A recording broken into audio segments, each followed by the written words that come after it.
یہ بہنیں یہاں موجود ہیں. آج اچھا رشتہ ہر قوم کی بیٹی کی ضرورت بن گیا. اب سب کو انتظار ہے اچھا رشتہ اچھا رشتہ. اچھا رشتہ کون سا چیز؟ اچھا رشتہ کون سا؟ توجہ کریں. اچھا رشتہ کون؟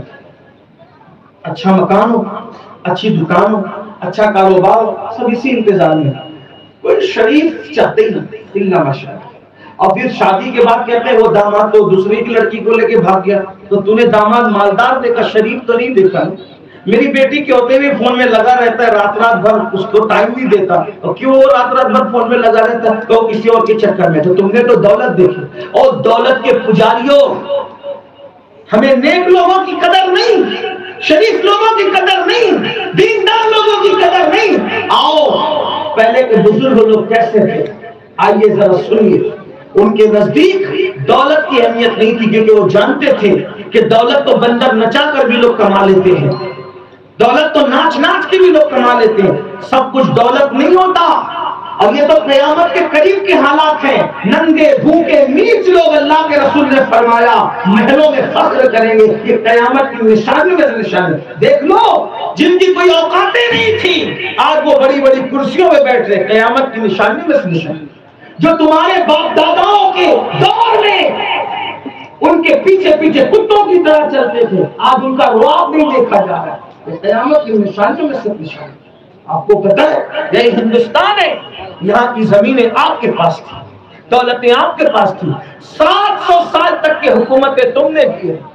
جو تمہارے آگے ہاتھ باندھ کر کے کھڑے رہتے تھے، آج وہ تمہیں آنکھیں دکھا رہے. قیامت کی نشانیوں کی نشانی، کیونکہ ہمارے کرتوت اچھے ہیں. آئیے سنیے، دولت کی اہمیت نہیں. ہاں یہ بھی نہیں کہتا کہ دولت واقعی کچھ بھی نہیں. اگر حلال ذریعے سے شرافت بھی ہے تو سونے پہ سہاگا ہے. حضور علیہ السلام کے 4 داماد ہیں. ٹھیک، 4 داماد. 2 کا ذکر کرتا ہوں. ایک داماد ایسا کہ جس کے پاس خود کا گھر بھی نہیں تھا، اس کو دنیا علی کہتی ہے. اور ایک داماد ایسا کہ پورے مدینے میں اس سے بڑا کوئی مالدار نہیں تھا، اس کو عثمان غنی کہتی ہے. بتا دیا کہ اصل چیز دولت نہیں ہے، شرافت ہے. علی کے پاس شرافت تھی، شرافت دیکھ کر کے بیٹی دے دی.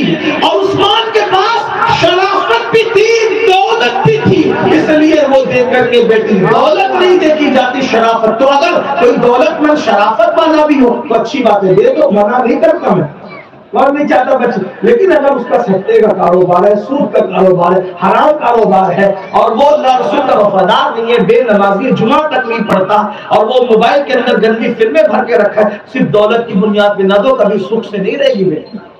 دولت سے پہلے شرافت دیکھو، دینداری دیکھو. بلکہ ایک بات آپ کو کہوں، بیٹیاں بیٹھی ہیں، چلیں آپ نہیں مانے تو ان سے کہو، اگر آج یہ مزاج بن جائے کہ دینداری کی بنیاد پہ رشتے ہوں تو مجبوراً ہر انسان کو دیندار بننا پڑے گا.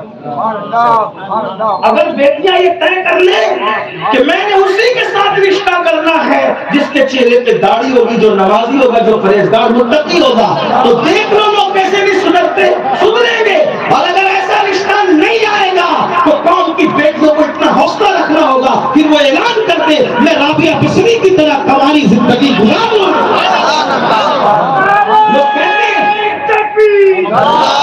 لوگ کہتے ہیں کہ رابعہ کو یہ مرتبہ کیسے مل گیا، رابعہ کو یہ مرتبہ کیسے مل گیا کہ حج کو جا رہی ہے اور پہنچی تو کعبہ استقبال کے لیے آ گیا.